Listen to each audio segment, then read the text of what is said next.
Guys, welcome back to my YouTube channel and today we will learn about voluntary health agency।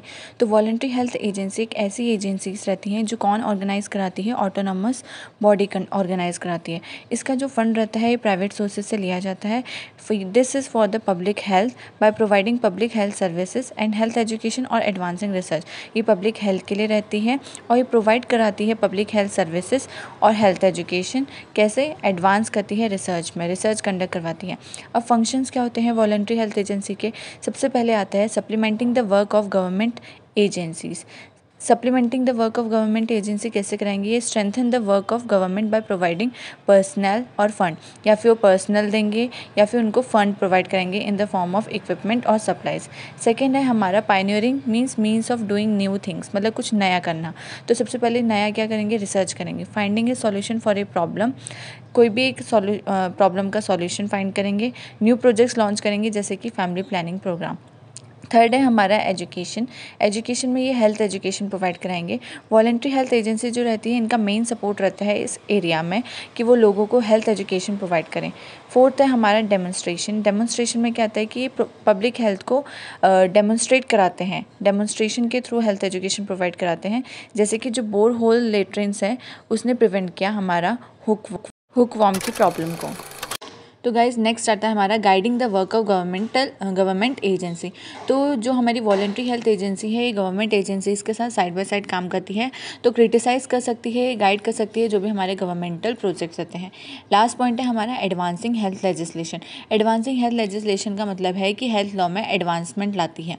अब आता है हमारा voluntary health agencies in India. तो सबसे पहले आता है हमारा Indian Red Cross Society. Indian Red Cross Society को यंग स्विस एंड हेनरी ने इस्टेब्लिश किया था 1920 में to alleviate human suffering. Main इनका एम ये था कि ये प्रमोट करती थी हेल्थ को, प्रिवेंट करती थी डिजीज़ को और मिटिगेशन ऑफ सफरिंग को। तो इंडियन रेड क्रॉस सोसाइटी के अंदर बहुत सारी एक्टिविटीज़ आती है। सबसे पहले आता है रिलीफ वर्क। तो ड्यूरिंग डिज़ास्टर, अर्थक्वेक, फ्लड या फिर कोई भी नेचुरल अकरेंस डिज़ास्टर हो रहे हैं, मैन मेड डिज़ास्टर हो रहे हैं, तो वहाँ पे अपनी सोर्सेज को मोबिलाइज करती थी ताकि वो रेस्क्यू कर सके पीपल को। जैसे कि मैंने पहले बताया था कि मेन एम ये था कि प्रमोट करती है हेल्थ को, प्रिवेंट करती है डिजीज़ को and mitigation of suffering. Second है हमारा milk and medical supply.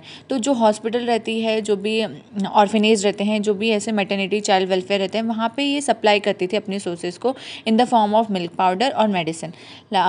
Third है हमारा आर्म फोर्सेस। तो मेन जो इंडियन रेड क्रॉस सोसाइटी थी वो मेन अपना जो प्रोग्राम था वो मेनली आर्म फोर्सेस को करती थी। तो उन्होंने बेंगलुरु में एक हॉस्पिटल ओपन किया था जो कि परमानेंटली डिसेबल। फिर आता है maternal and child welfare services. Indian Red Cross society जो है ये प्रोवाइड करती थी टेक्निकल एडवाइस और फाइनेंशियल एड MCS सर्विसेज को। और फिर आता है फैमिली प्लानिंग। फिर लास्ट में है blood bank and first aid जो कि ST जोन एम्बुलेंस एसोसिएशन है। तो ये सब चीज़ें जो थी वो आती थी इंडियन रेड क्रॉस सोसाइटी में। उसके बाद हमारा इनवॉलंटरी हेल्थ एजेंसी में सेकंड आता है हिंदू कुष्ठ निवारण संघ जो कि 1950 में लॉन्च हुआ था। ये फाइनेंशियल असिस्टेंट प्रोवाइड करती थी लेप्रोसी होम्स को, training of physiotherapist, health education provide करती थी थ्रू पब्लिकेशन एंड पोस्टर, और जर्नल निकला था लेप्रोसी इन इंडिया में। तो हिंदू कुष्ठ निवारण संघ जो था वो मेनली लेप्रोसी डिजीज़ के लिए था, जिसमें ये फाइनेंशियल असिस्टेंट प्रोवाइड करवाती थी लेप्रोसी होम्स को, ट्रेनिंग करवाती थी फिजियोथेरेपिस्ट को, हेल्थ एजुकेशन प्रोवाइड करवाती थी पब्लिकेशन और पोस्टर के थ्रू। फिर आता है हमारा Indian council for child welfare. Indian council for child welfare जो था वो 1952 में लॉन्च हुआ था। Indian council for child welfare जो था ये एफिलिएटेड था international union of child welfare, और ये इनेबल करता था चिल्ड्रन को physical, mental, social and spiritual wellbeing के लिए।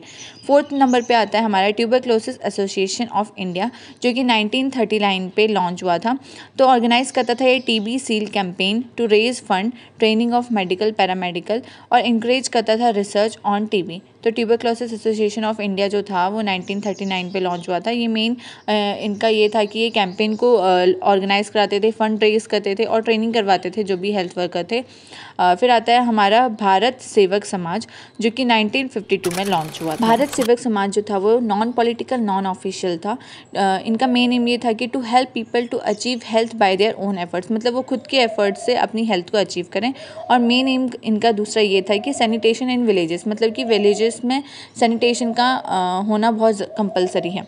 6 नंबर पे आता है हमारा central social welfare board. Central social welfare board जो है वो 1953 में लॉन्च हुआ था और ये किसके अंडर लॉन्च हुआ था? मिनिस्ट्री ऑफ एजुकेशन के अंडर लॉन्च हुआ था। और इन्होंने क्या किया था? Serving the need of voluntary health organization, मतलब कि जो भी वॉलेंट्री हेल्थ ऑर्गेनाइजेशन जो कंडक्ट करवाते हैं उनका सर्वे करती थी ये, और जो भी एग्जिस्टिंग ऑर्गेनाइजेशन है उनको फाइनेंशियल एड प्रोवाइड करती थी। 7 नंबर पे आता है हमारा कस्तूरबा मेमोरियल फंड, जो कि 1944 में लॉन्च हुआ था। ये कहता था इम्प्रूविंग द वुमेन थ्रू ग्राम सेविकास, मतलब कि जो ग्राम सेविकास जो रहती थी उनके थ्रू ये वुमेन के राइट्स जो भी रहते थे उनको इम्प्रूव करवाता था, वुमेन के राइट्स के लिए ये लड़ती थी। फिर आता है हमारा 8 नंबर पे family planning association of India, जो कि 1949 में लॉन्च हुआ था और इसका हेडक्वार्टर था मुंबई में। और ये जो भी फैमिली प्लानिंग की जो एक्टिविटीज़ इंडिया में होती थी उनको परफॉर्म करती थी, और इसके अंडर आता था ट्रेनिंग ऑफ डॉक्टर्स और जो भी हेल्थ वर्कर्स रहते थे उनकी ट्रेनिंग आती थी। 9 नंबर पे आता है all India blind relief society, 1946 में लॉन्च हुआ था और ये वर्क करती थी ब्लाइंड पीपल के लिए, और इसके अंदर आते थे आई रिलीफ कैंप्स और अदर मेजर्स आते थे। तो यहीं पे हमारा वॉलेंट्री हेल्थ एजेंसी का टॉपिक एंड होता है। Thanks for watching.